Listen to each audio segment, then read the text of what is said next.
Well, I woke up to some news today I truly wasn't ready for. Apparently, I am in a eternal slumber and I don't even realize it. There's a lot of Facebook groups out there that completely intrigue me, and I love being kind of like the fly on the wall as an occasional observer. And one of those Facebook groups is I'm tired of respecting all builds. I mean, look at this cover photo. You can't go wrong. Most of the time it's a page where it has basically unhinged car posts, or it just shows builds that are just absolutely terrible. I've always thought about making a video about this Facebook page because pretty much every YouTuber or anybody in the automotive space that you might know is probably a part of this group, and they just don't tell you. But this time, I didn't choose the video chose me. Early this morning, I woke up to a text from one of my favorite people, Weston Champlain. Welcome to drifting 1,200 kangaroos with ThatDudeinBlue.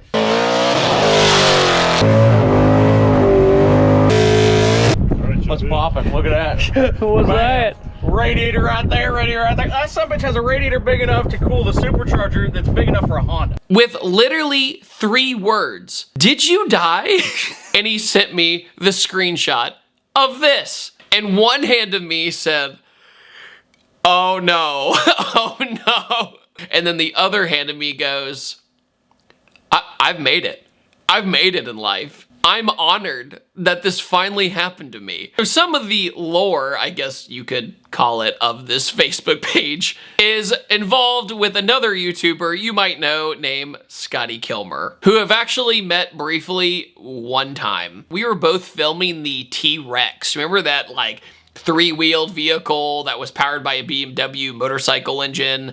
You know, Rob Deerdeck had one on Fantasy Factory or whatever. Literally got off the plane, went straight to the shooting location, and lo and behold, Scotty was in the car, or the motorcycle thing. Man, this thing is fun. Shooting his intro, rev up your engines. And I was like, oh, it's that guy. Fortunately, this was one of those filming days where they would completely freak out if I got on the gas, like, at all. So I didn't really get the full experience of driving this thing, and it was kind of a bummer. But hey, I met Scotty Kilmer for 5 seconds, so that's worth the flight across the country and back in one day. Oh my God, that was like 8 years ago. Holy smokes. Anyway, Scotty is a legend on this Facebook page, and his reputation on this Facebook page is not being alive. It's literally all they post about him on this page is like, Scotty's at it again. He's not around anymore. To the point that if you do see an RIP post about him, whenever that day finally comes,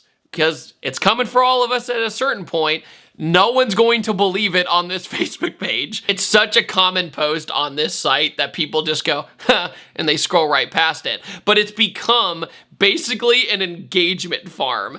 This post about Scotty is always the post that people guarantee to get basically obituary style comments. Today we gathered to honor the life of Scotty Kilmer, a man whose passion, knowledge, and energy touched countless lives around the world. It's like a cheat code on this page. So it finally happened. They did it to me.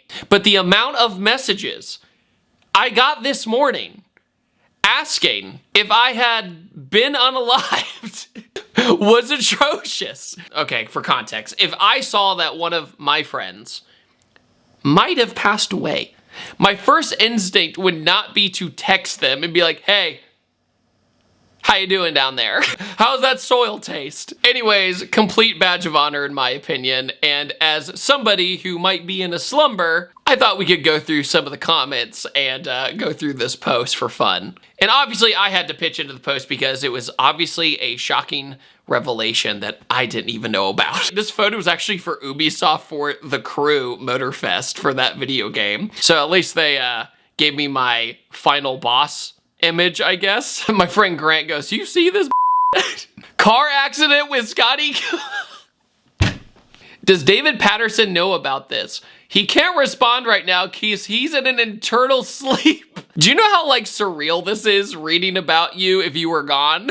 Kane Novak says, I wish I don't wish anything upon you that will ever hurt you, but for the love of God, take a better selfie of yourself that isn't you half asleep in bad lighting. Very boomer energy here. Reminds me of like a divorced dad photo when they put the camera too close. Keep in mind, it's 6 a.m. when I read this. Yeah, I agree. It was a surprise to me too when I first opened my phone. If only this was real. He puts Cobra bumpers on Mustang GT, so f him. I've never put a Cobra bumper on any of my cars. Like, no, seriously. Does he mean the grill that's in Smurf right now? No, that's just like one from American Muscle. It's like a Cervini's. I guess that's like the only one he's thinking of. And then the other one, my white Mustang that got totaled, that had an RTR grill in it. So, wait a minute. You can't be talking smack about me and this is your car. No! With an HKS sticker on it? Okay, hold the freaking phone here. You're gonna give me crap for putting literally basically Ford spec parts on my car, but you put an HKS sticker on this thing? I don't have to respect your Beretta, dog. Oh. I see why you don't respect me. He was kind of annoying, but I watched some of his videos. It's a channel, oh my God, went quarter throttle in his 220 horsepower car. It's an absolute monster.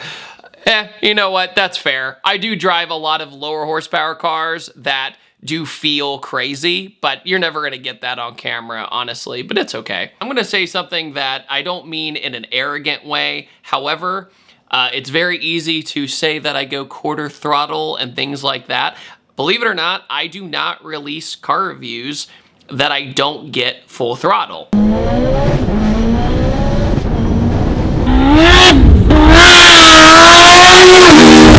And when I say that a car is a monster, I'm usually saying relatively speaking. So if somebody builds a Chevy Cruise, well, yeah, compared to a stock Chevy Cruise, it's gonna feel pretty gnarly because that platform was never meant for that, right? This probably completely comes off as I'm taking this comment way too seriously. However, when you are taking corners at 120 mile an hour plus, flooring it the entire time with no traction control, no ABS, or no assistance, then go ahead and make that comment about me. That's fine. My friend Austin had to chip in, you are a light in this world of shadows. He could be at times with his cracky, squeaky voice. Yeah, no. I go through phases with a cracky voice, but it is what it is. You're stuck with what you're stuck with. Fun fact, if I'm at a car event, especially during like the pandemic when I had a mask on, that was the only way people could recognize me was my voice, because apparently it's super squeaky and annoying. But you know what? At least I have brand recognition.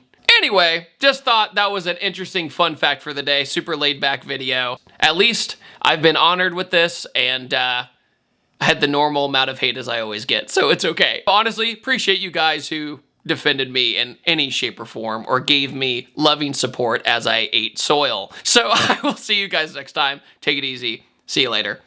Just a quick reminder, I just launched ProjectCarExchange.com. I thought buying project cars online was a huge pain in the butt. So if you're interested in getting yourself your own project car or selling your own project car, this might be the perfect place for you, or just come window shop. It's now fully launched. I'd love for you guys to give me some feedback, and yeah, I just really appreciate you guys listening. So head over to ProjectCarExchange.com. Hope to see you there.